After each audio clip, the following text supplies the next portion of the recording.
তব কথামৃতম তপ্ত জীবনম কবিভিরীতম কলমশাপহম শ্রবণ মঙ্গলম শ্রীমদাততং ভুবি গিনন্তি যে ভুরিরা জনা। আমাদের সকলের আধ্যাত্মিক ত্রয়ী ভগবান শ্রীরামকৃষ্ণ পরমহংসদেব, আমাদের সকলের মা জগজ্জননী মা শারদা এবং যুগাচার্য বিশ্বন্যাসীর পদকমলে আমার আভূমি প্রণতি এবং আমাদের এই অত্যন্ত পবিত্র স্থান এই পরম পুরুষ শ্রী শ্রী রামকৃষ্ণ সেবাশ্রমে উপস্থিত সবাইকে আমার অন্তরের শ্রদ্ধা এবং নমস্কার। আমরা ভগবান শ্রীরামকৃষ্ণের যে অমৃত কথন, যার বাস্তব রূপ দিয়েছেন মাস্টারমশাই মহেন্দ্রনাথ গুপ্ত, তার অমর সৃষ্টি শ্রী শ্রী রামকৃষ্ণ কথামৃতর প্রণয়নের মধ্য দিয়ে তার পাঠ এবং অনুধ্যান করছি। আসলে আমরা যখন কথামৃত পাঠ করি, আমাদের চোখের সামনে ভেসে ওঠে ভগবান শ্রীরামকৃষ্ণের সেই সদা হাস্যময় ধ্যান গম্ভীর মূরতি, সেই স্পন্দিত শরীর আর স্থিমিত লোচন, যা চিরকালই আমাদের সবার কাছে এক ধ্যানের বস্তু হয়ে দাঁড়িয়েছে। আমরা যখন কথামৃত পাঠ করি, আমরা যখন মানুষ লোকে যেন দক্ষিণেশ্বরের সেই অমৃত কাননে চলে যায়, যেখানে ঠাকুর সেই হাস্যময় হয়ে তার ভক্তদের সামনে অমৃত সুধা বর্ষণ করছেন।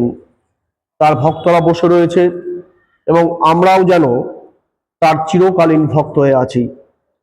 আসলে কথামৃতের অনন্যতা হলো এখানেই, এখানে অতীত বলে কিছু নেই, এখানে ভবিষ্যৎ বলে কিছু নেই।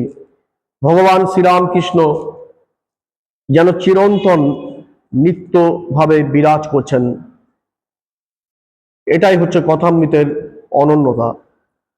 তাই মাস্টারমশাই বলেছিলেন, আমি আর কি করি, তৃষ্ণার্ত কেউ এলে রামকৃষ্ণ সমুদ্র থেকে এক ভরা জল তুলে রেখেছি, তোমাদের ক্লান্তি, তোমাদের শান্তি অপদনদের জন্য। আমরা আজ সেই যে অধ্যায় দিয়ে শুরু করব, আগের দিনই শুরু হয়েছিল শ্রীযুক্ত বিজয় কৃষ্ণ গোস্বামী ও অন্যান্য ভক্তদের প্রতি ঠাকুর শ্রীরামকৃষ্ণের উপদেশ। আজকে আমরা তার দ্বিতীয় পরিচ্ছদ থেকে শুরু করব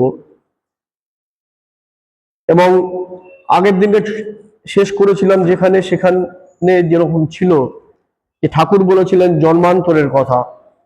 সুন্দর একটা উদাহরণও ঠাকুর দিয়েছিলেন যে একজন সব সাধনা করছে, সে জঙ্গলে এক গাছের নিচে আসন পেতে সব সাধনা শুরু করেছেন, আর কোথা থেকে সঙ্গে সঙ্গে বাঘ এসে তাকে তুলে নিয়ে গেল। আর সেই দিকে আরেকজন বাঘের ভয়ে সেই গাছের মাথায় গিয়ে চড়ে বসলো। তা বাঘ যখন প্রথম জনকে, যিনি আসনে বসেছিল, তাকে যখন তুলে নিয়ে চলে গেল, দ্বিতীয় জন নামলো, সে দোনমনো করে সেই আসনের মধ্যেই সাধনা শুরু করলো এবং সেই সাধনা শুরু করতে না করতেই কিছুক্ষণের মধ্যে ভগবান আসলেন, বললেন, বাবা আমি প্রসন্ন হয়েছি, কি বর তুমি চাও? তখন তিনি বললেন, বর চাওয়ার আগে একটা প্রশ্ন আছে ভগবান, সেটি হচ্ছে আমি তো কিছুই করলাম না, আমি এই আসনে বসতে না বসতেই আপনি আসলেন, প্রসন্ন হয়ে আমায় বর দিচ্ছেন, আর যিনি সব করলেন তাকে বাঘে নিয়ে গেল, এর রহস্যটা কি? তখন তিনি বললেন, তুমি জানো না যে কত জন্মে তুমি এরকম জন্মাতে জন্মাতে আজ এই জায়গায় এসেছিলে, এবং আগের জন্মগুলো তুমি যে পুণ্য করেছিলেন সেটাই ক্যারি ফরওয়ার্ড হয়ে আজকের এই জায়গায় এসছে।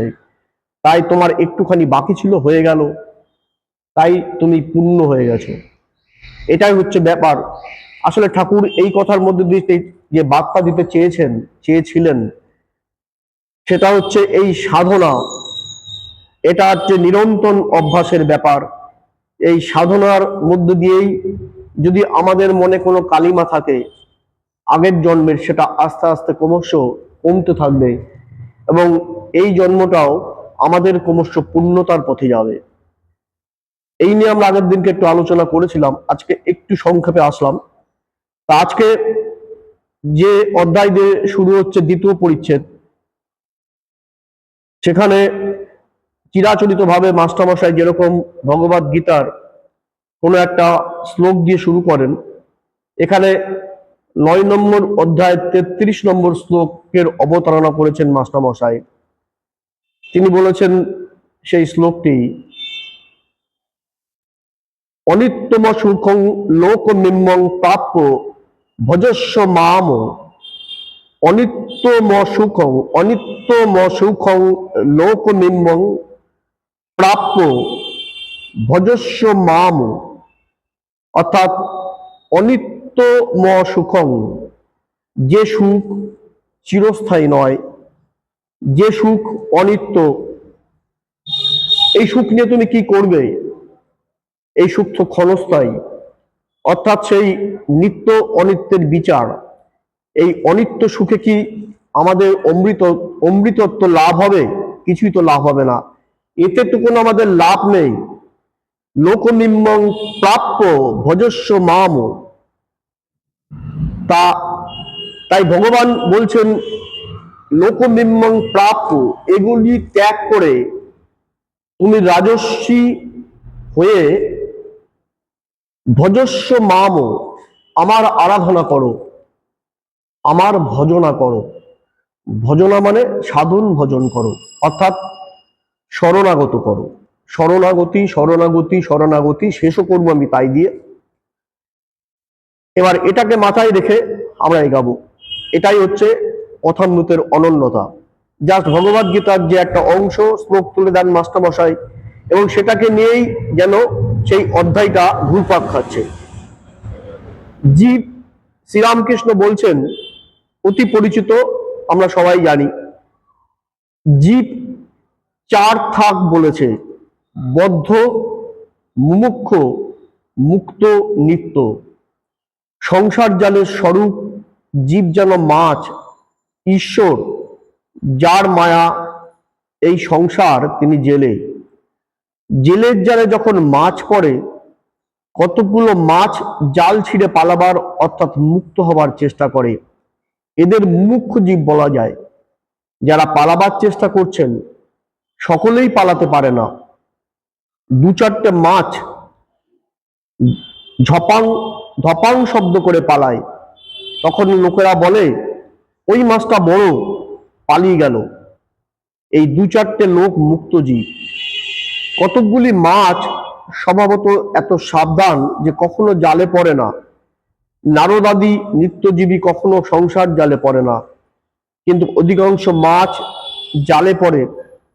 অথচ এ বোধ নাই যে জালে পড়েছে মরতে হবে, জালে পড়েই জাল শুদ্ধ।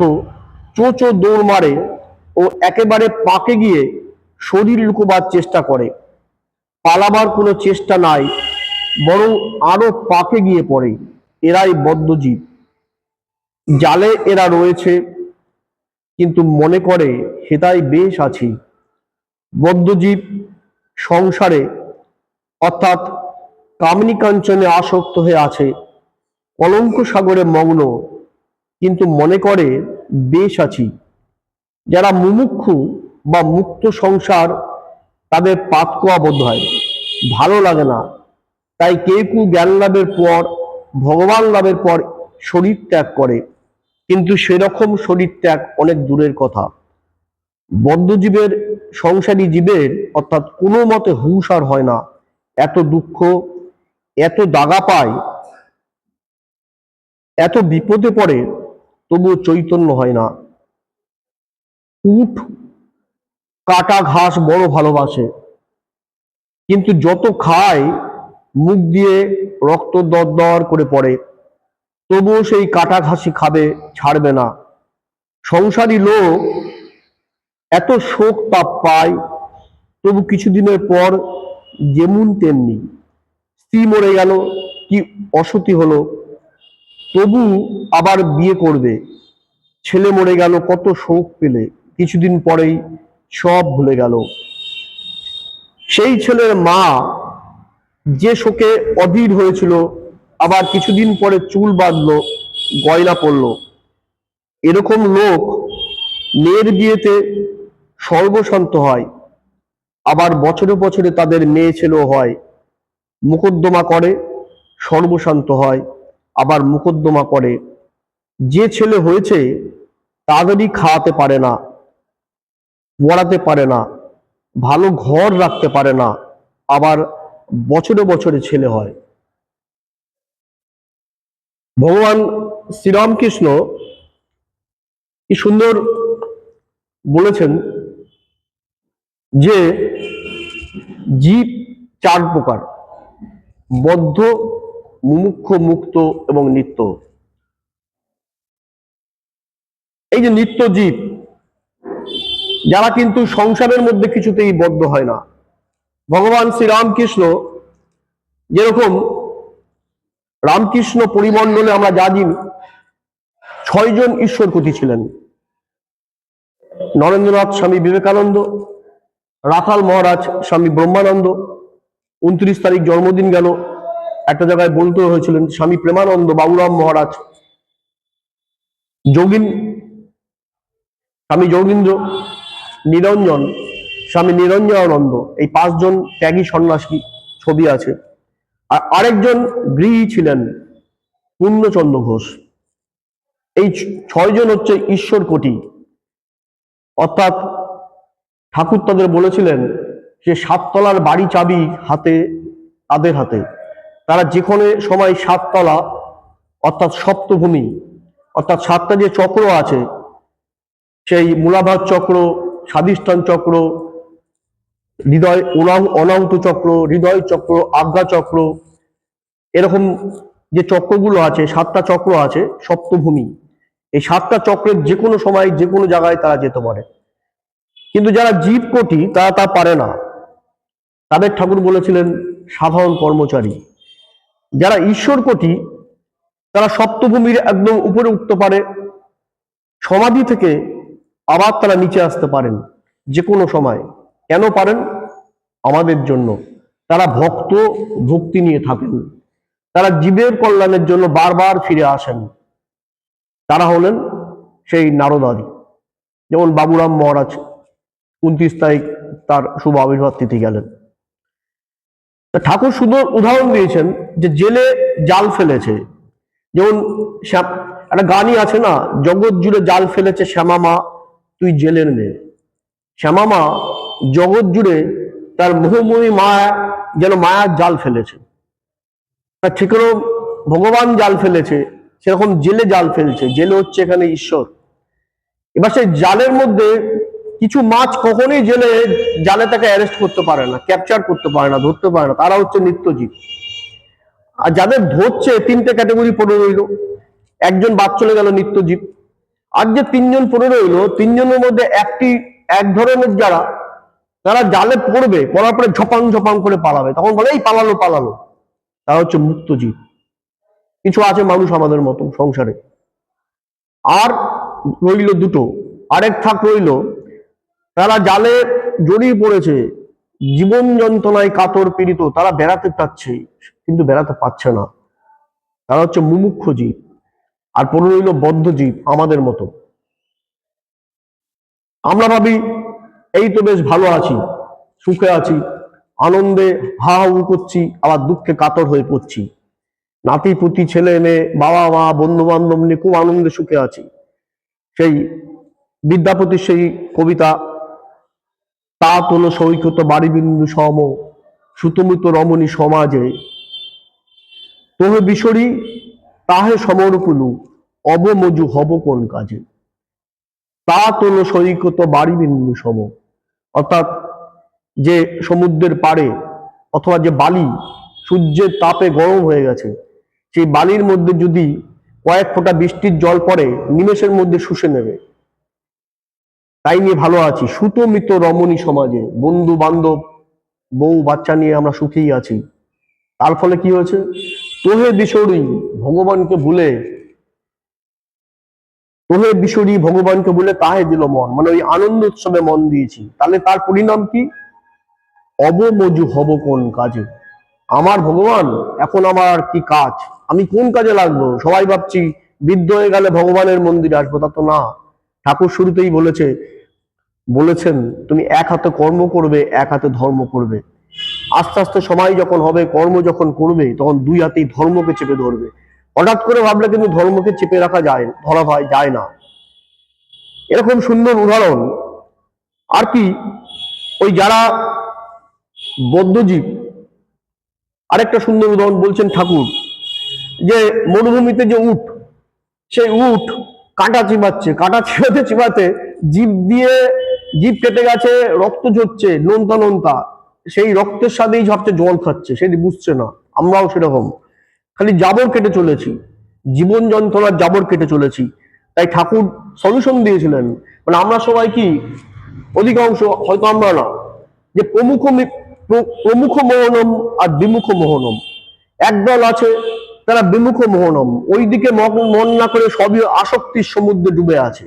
আর প্রমুখ মোহনম, সংসার করব কিন্তু মন থাকবে ঈশ্বরের দিকে, আমরা ভগবানের সংসার করছি, যে হরিকে নিয়ে হরির শক্তিতে যেন হরির সেবা করা, এরকম যেন মানসিকতা, যাই করছি সে ভগবানের সেবা, ভগবানের কাজ, এরকম হচ্ছে ব্যাপার। সুন্দর সুন্দর উদাহরণ ঠাকুর দিয়েছেন, যে একটা মানুষ তার কত আসক্তি, যেহেতু এটা পরে এগুলো থাকে প্রচার হয়, তার জন্য আমি কিছু কথা বলতে পারছি না, কিন্তু স্বামীজিরা বলেন, সে নাম করা সেলিব্রিটি কি নাম করা মানে এখানে বলতে পারি সে নেতা, হঠাৎ করে বিয়ে করলো, ভালোই কথা, একজনকে বিয়ে করলেন, যে ভদ্রমহিলাকে তার সন্তানটা মারা গেছে, মানে দ্বিতীয় সন্তান মারা গেছে, কিছুদিনের মধ্যে সব ভুলে ভালে গিয়ে কোনো ব্যাপার না আবার বিয়ে করলেন, করতেই পারে মনে হয় না, করে আবার পার্টিতে যাচ্ছে, আনন্দ করছেন। তখন স্বামীজি বলছেন, আমার কথা না, নাম বলছি না, স্বামীজি বলছেন যে ভাবতে পারছি আমাদের মনে হয় ওনারাই যেন ব্রহ্মজ্ঞ পুরুষ, এই কারণেই যে তাদের আসক্তি নেই, তার প্রাণের সন্তান চলে গেল, সেই দিকে কোনো টান নেই, ভুলে গিয়ে নতুন করে আবার চলে গেল, তার মানে আসক্তি নেই। তাহলে তারা যদি ওই মোড়টা ঘুরে দিতে পারতো, তাহলে ওইখানে চলে যেতে পারতো। মানে উনি হাসির ছলে ছোট করে ওনাদের বলছেন, মানে ব্যাপারটা হচ্ছে এত সংসারী মানুষের এত আসক্তি সংসারের দিকে ঠাকুর বারবার বলেছেন যে তুমি সংসার করবে, কিন্তু সংসারের আসক্তি যেন আমাদের বারবার গিলে না খায়। কিন্তু আমাদের তো তাই হয়, আমরা পারি না, সাধারণ মানুষ, যে বারবার সেই আসক্তি আমাদের গিলে খাচ্ছে। ঠাকুর কি সুন্দর উদাহরণ দিয়েছেন অন্য জায়গায়, বলেছেন এই সংসার কি, সংসার হচ্ছে সেকুলে কাটা, সংসার হচ্ছে কি বিশালাক্ষীর সংসার হচ্ছে কি গোলক দাদা। সেকুলে কাটা মানে কি, সে ছোটবেলায় দেখতাম কাটা নিয়ে খেলা হতো, দিদিরা খেলতো, মনে আছে, যে কাটা ছুটতো, একজনের মাথায় লাগলো, সেই কাটা কিছুতেই ছাড়ায় না, সেই কাটা ছাড়াতে গোল গোল সেই ছোট গলের মতো চারদিকে কাটা, ওই কাটা ছাড়াতে সাথে আর একটা কাটা এসে পড়ছে, মানে এক সমস্যা শেষ তো আরেক সমস্যা। সংসারকে তাই ঠাকুর বলেছিলেন সেকুলে কাটা। আর কি বলেছিলেন, বিশালাক্ষীর মানে কোনো দিঘিতে পার্টিকুলারলি কোনো একটা স্পট আছে জায়গা, সেখানে ঘূর্ণি হয়, সে ঘূর্ণিতে যদি নৌকা পড়ে, নৌকা বোমো বোমো করে ঘুরতে থাকবে, তার থেকে আর বেড়ানো যায় না। তাই বলছে সংসার সমুদ্র যেন ওরকম।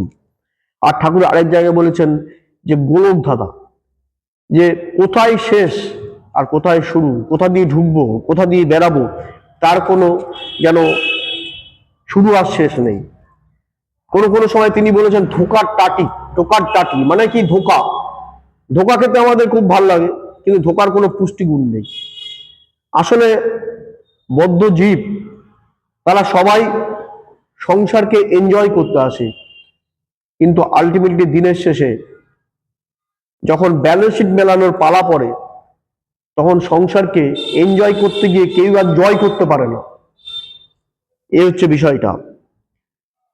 আবার কখনো কখনো যেন সাপের ছুঁচো গেলা হয়, গিলতেও পারে না আবার উগরাতেও পারে না।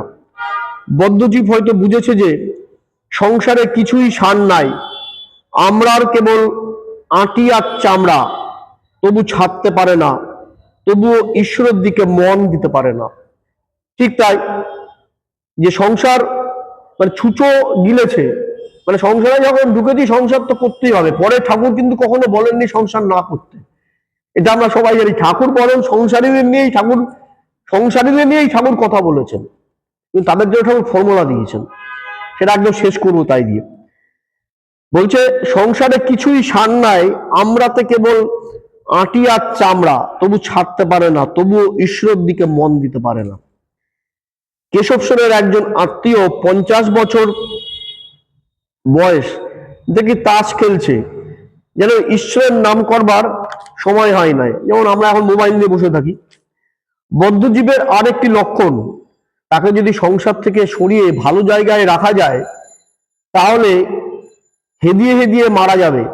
বিষ্ঠার পোকা বিষ্ঠাতেই বেশ আনন্দ, ওইতেই বেশি হৃষ্টপুষ্ট হয়। যদি সেই পোকাতে ভাতের হাঁড়িতে রাখো মরে যাবে। সকলেই স্তব্ধ। অর্থাৎ ঠাকুর বলছেন যে বদ্ধযুগের আরেকটা বৈশিষ্ট্য ফিচার্স কি, যে তাকে যদি সংসার থেকে সরিয়ে ভালো জায়গায় রাখা যায় তাহলে হেদিয়ে হেদিয়ে মারা যাবে। বিষ্ঠার পোকা বিষ্ঠাতেই বেশ আনন্দ, ওইতেই বেশ হৃষ্টপুষ্ট। যদি সেই পোকাকে ভাতের হাঁড়িতে রাখো মরে যাবে।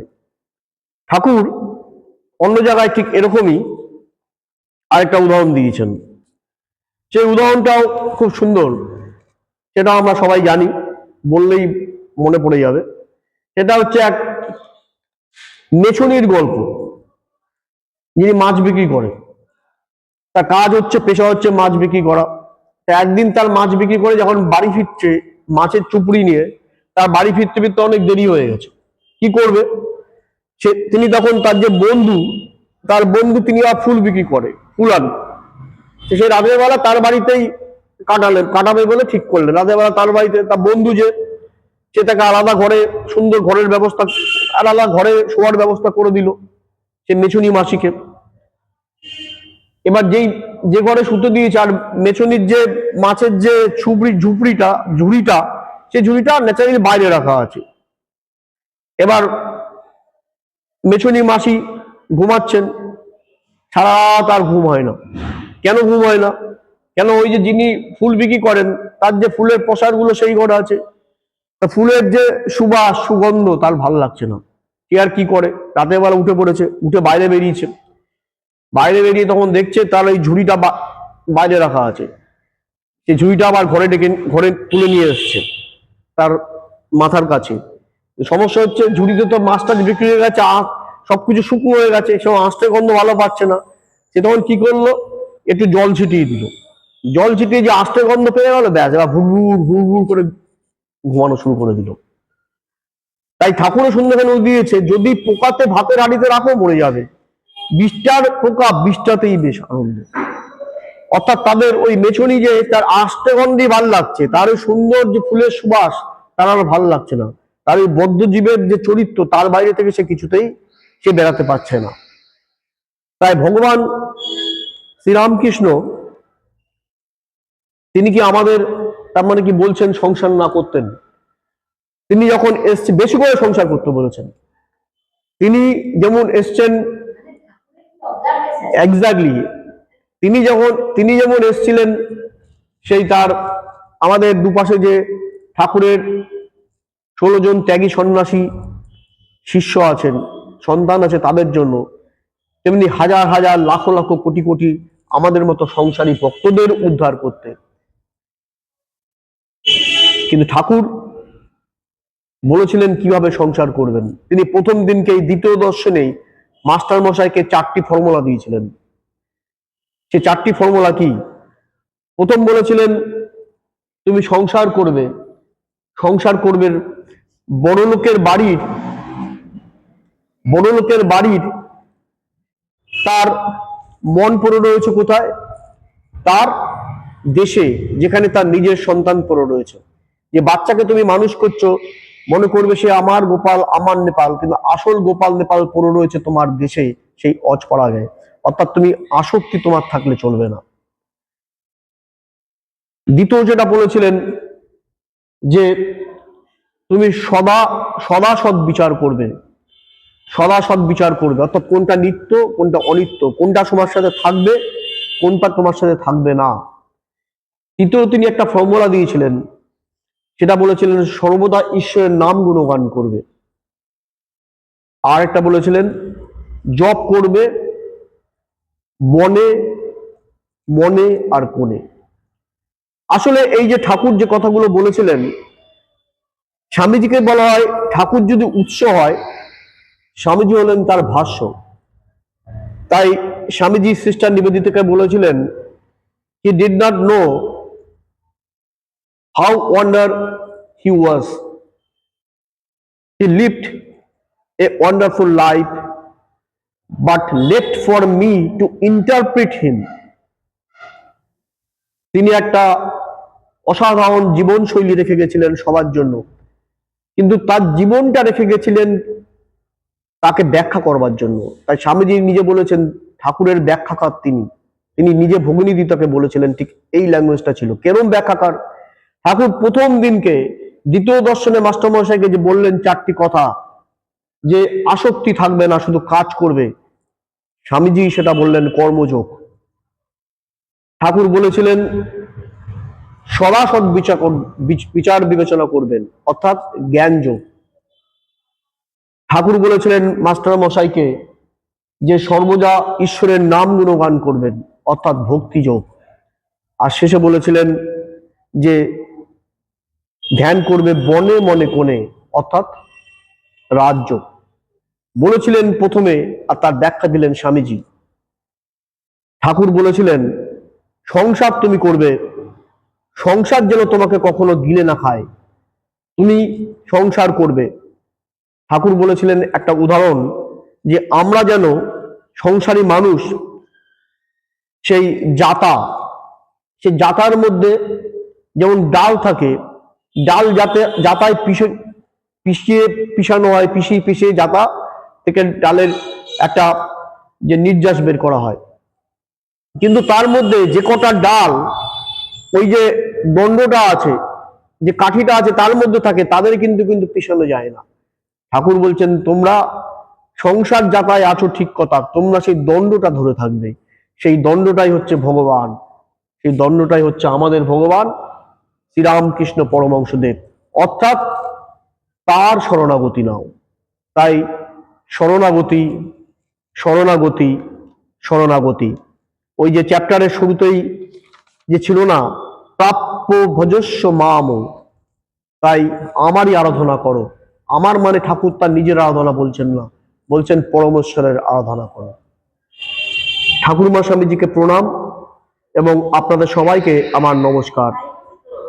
শিব শিব মহাশিব শিব রামকৃষ্ণ নাম, ব্রহ্মা বিষ্ণু সর্বদেব, রামকৃষ্ণ নিত্য নাম।